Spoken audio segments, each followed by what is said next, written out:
Economy and Maritime Affairs, Salim Buria, Principal Secretary, State Department of Energy, Alex Wasi, the representative of Her Excellency, the Governor of Nakuru County, members of the County Assembly, President, geothermal fields, which are situated inside Hell's Gate National Park. The success story of geothermal made an extraordinary decision to explore geothermal energy potential here in Olkaria.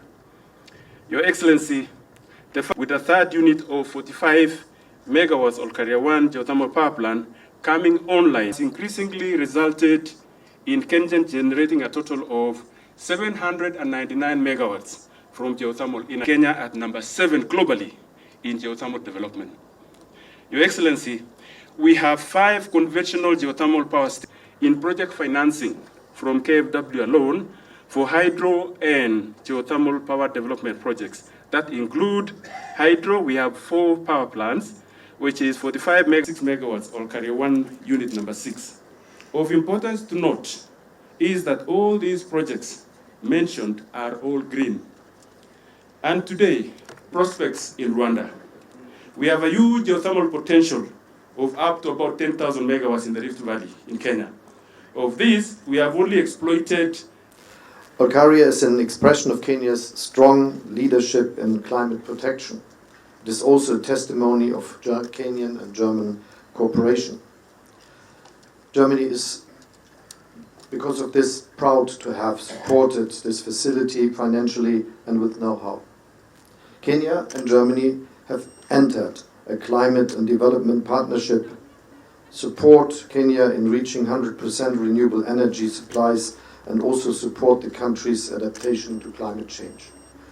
And we are very pleased that you are going forward, and this is something that will help your country, but I think much more the development of our planet.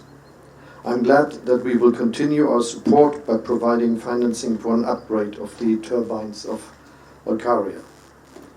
Geothermal power is an excellent basis for green hydrogen production that could be used for the local production of fertilizers. This will allow Kenya to establish new value chains and lead by example. The Africa Climate Action Summit hosted by Kenya in September this year will be an important milestone on the way to COP28. Climate protection requires joint efforts and leadership, and we are happy to advance both through our partnership with Kenya. And it's very important to say that geothermal power is something that is used in your country, that will be used in many other places in Africa and here in this special region.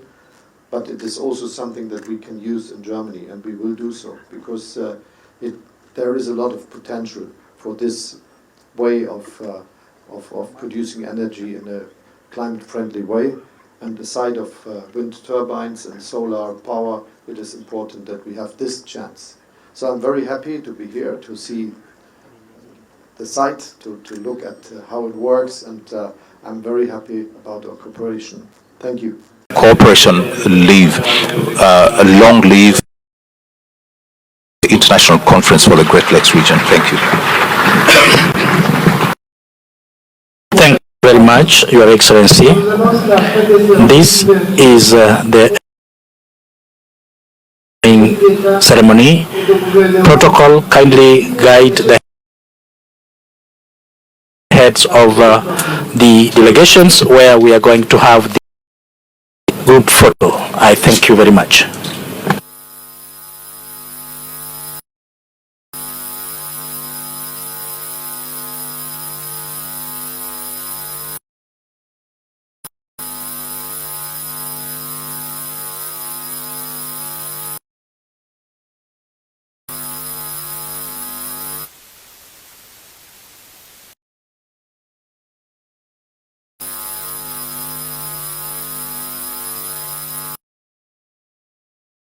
The appreciation for African institutions that have initiated that inter-Congolese dialogue, which has led to major gains towards achievement of peace. In this regard, I want to pay who was designated by the heads of state of the East African Community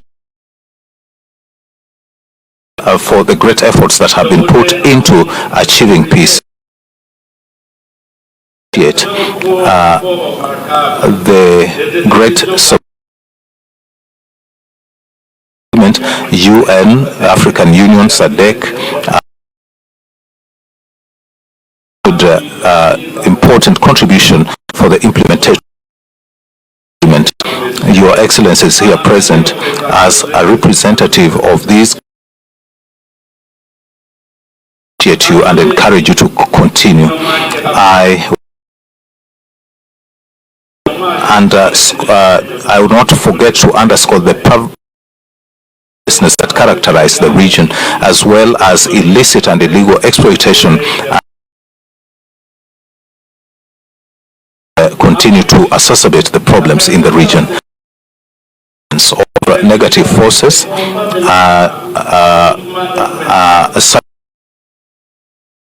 movement continue to worsen.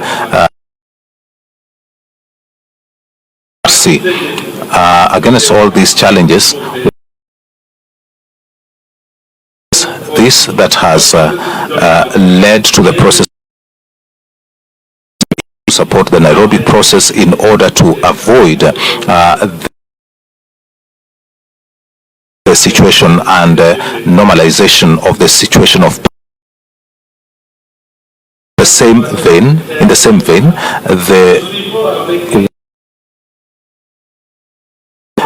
the dynamics in the